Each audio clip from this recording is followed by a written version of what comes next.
Jika Anda mahasiswa teknik informatika atau penggiat teknologi informasi, apa yang ada di pikiran Anda ketika mendengar kata-kata proyek atau proyekan ya? Apakah orang-orang muda yang berpakaian rapi pergi ke kafe, ke resto, ketemu klien, ngoding bareng timnya di suatu kantor yang modern gitu ya, dan punya banyak uang ya?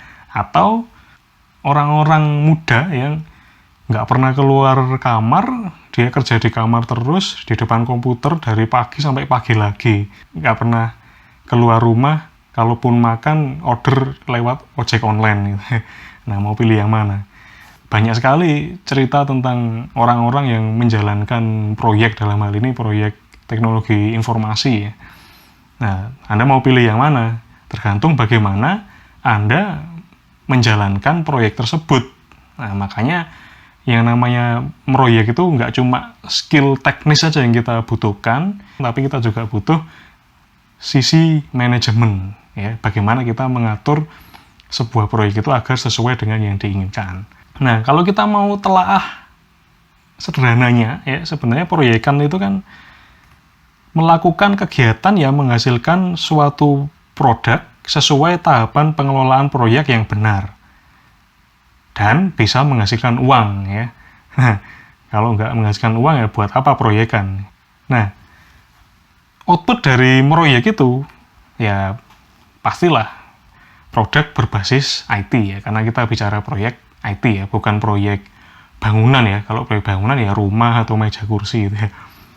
Nah, tapi selain itu, output dari proyek itu adalah dokumen-dokumen proyek, yang mana macam-macam jenisnya. Ada proposal proyek, kontrak proyek, SKPL atau spesifikasi kebutuhan perangkat lunak, dokumentasi produk, dokumentasi proses atau manual book, dan dokumen PR ya, atau Post Implementation Evaluation Report.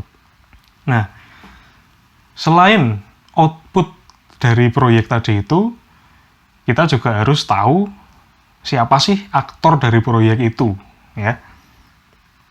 Nah, aktor proyek itu ada klien dan ada pelaksana proyek. Klien itu ada 3 macam, ada pemilik proyek, ada komite pengarah, dan ada pengguna hasil proyek. Nah, klien ya, dalam hal ini pemilik proyek, itu biasanya merupakan perusahaan atau individu yang memiliki kepentingan awal terhadap hasil proyek. Sorry ya, saya sambil membaca ya, soalnya agak susah mengingat ya, udah tua. Terus, pemilik ini biasanya yang memiliki dana atau yang mengorganisir dana dari pihak sponsor. Proyek dan hasilnya akan menjadi miliknya ya, dan digunakan untuk kepentingan usaha dan keperluan pribadinya. Kemudian ada komite pengarah. Ini dibentuk sebagai kontrol atau pengawas jalannya proyek agar berjalan sesuai rencana dan mencapai hasil dan kualitas yang sudah ditentukan dengan memperhatikan batasan-batasan proyek manajemen triangle. Nah, proyek manajemen triangle itu ada waktu, biaya, dan ruang lingkup. Kemudian pengguna hasil proyek. Nah, pengguna hasil proyek ini merupakan orang yang berhubungan secara langsung terhadap hasil proyek atau pengguna hasil proyek secara langsung. Nah, itu tadi klien. Nah, pelaksana proyek itu ada manajer proyek, ada analis sistem, desainer sistem, programmer, tester, dan anggota lain. Nah, manajer proyek itu adalah orang yang bertanggung jawab terhadap perencanaan, pelaksanaan dan penutupan proyek dan memastikan bahwa timnya itu bisa menyelesaikan sebuah proyek sesuai dengan triple constraint tadi, yaitu waktu, biaya, dan ruang lingkup. Sebaiknya seorang manajer ini memiliki kemampuan problem solving dan manajemen yang baik ya. Jadi bukan kemampuan ngegame ya. Ya boleh sih kemampuan ngegame, tapi yang penting itu kemampuan manajemen yang baik tadi. Kemudian ada analis sistem. Adalah orang yang melakukan analis kebutuhan atau requirement ya, dengan melakukan observasi, studi lapangan, wawancara, analisis kasus ataupun simulasi.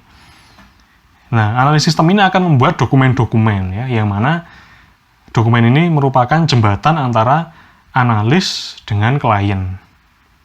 Dan juga jembatan antara analis dengan desainer sistem.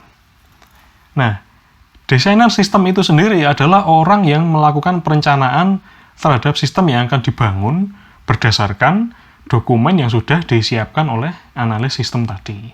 Kemudian ada programmer. Nah, programmer atau software engineer ini bertugas dalam membangun sistem sesuai dengan desain sistem yang telah ditentukan. Programmer ini juga melakukan pengujian, debugging, troubleshooting, dan pemeliharaan atau maintenance terhadap sistem. Nah, programmer ini biasanya orang yang membutuhkan skill teknis paling tinggi gitu ya. Dan biasanya jam kerjanya itu bisa pagi, siang, malam, sampai pagi lagi. Tapi nggak semuanya sih, tergantung dari si manajer proyek itu bisa nggak dia ngatur bagaimana agar anak buahnya, termasuk programmer ini, kerjanya itu proporsional ya, nggak terus-terusan 24 jam non-stop itu ya.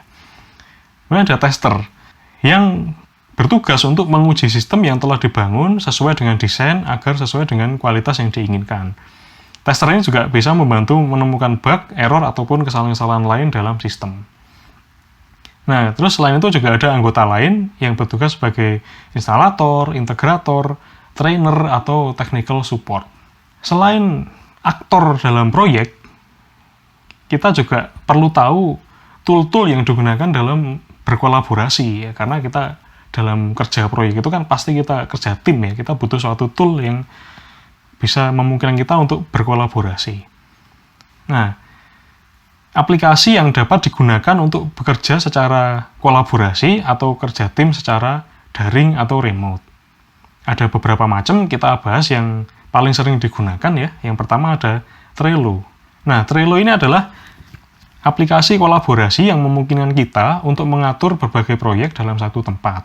Dengan Trello, semua orang di proyek tersebut bisa tahu apa yang sedang dikerjakan, siapa yang mengerjakannya, dan sudah sejauh mana ia mengerjakannya. Kemudian Google Docs. Ya, siapa yang nggak tahu sama Google Docs ini ya? Google Docs ini merupakan salah satu layanan gratis dari Google untuk digunakan sebagai program pengolah kata, spreadsheet, presentasi, hingga penyimpanan data yang berbasis web. Google Docs ini sangat memungkinkan kita untuk mengedit file secara online saat berkolaborasi dengan orang lain secara real time. Kemudian Lucidchart. Lucidchart merupakan aplikasi online yang dapat digunakan untuk bekerja secara kolaboratif dalam penggambaran diagram serta visualisasi bisnis proses, mind map, flowchart, serta UML. Figma. Ini adalah suatu desain tool yang biasanya digunakan untuk membuat tampilan aplikasi, entah itu mobile, desktop, website, dan lain-lain. Umumnya, Figma ini banyak digunakan oleh seseorang yang bekerja di bidang UI atau User Interface, dan juga web design dan bidang lainnya. Nah, selain memiliki kelengkapan fitur, ya, Figma ini juga memiliki keunggulan yaitu untuk pekerjaan yang sama dapat dikerjakan oleh lebih dari satu orang secara bersama-sama, walaupun di tempat yang berbeda. Nah, GitHub. Ini adalah sebuah aplikasi berbasis website dengan version control system yang menyediakan layanan untuk menyimpan repositori dengan gratis. Repositori ini merupakan tempat yang bisa kita gunakan untuk menyimpan berbagai file berupa source code. Cuman nggak hanya itu aja. Dengan aplikasi ini, Anda juga dapat melakukan kolaborasi dalam mengerjakan proyek tertentu agar dapat terus melakukan update secara rutin, termasuk melacak dan menyimpan perubahan-perubahan yang terjadi dalam proyek kita. Nah itu ya, jadi proyek, tadi aktornya, dan collaboration tool-nya. Nah, di video berikutnya kita akan bahas lebih detail bagaimana kita melaksanakan proyek itu ya dengan baik, sehingga tujuan dari proyek itu tercapai sesuai dengan apa yang diinginkan. Cukup sekian dari saya. Terima kasih.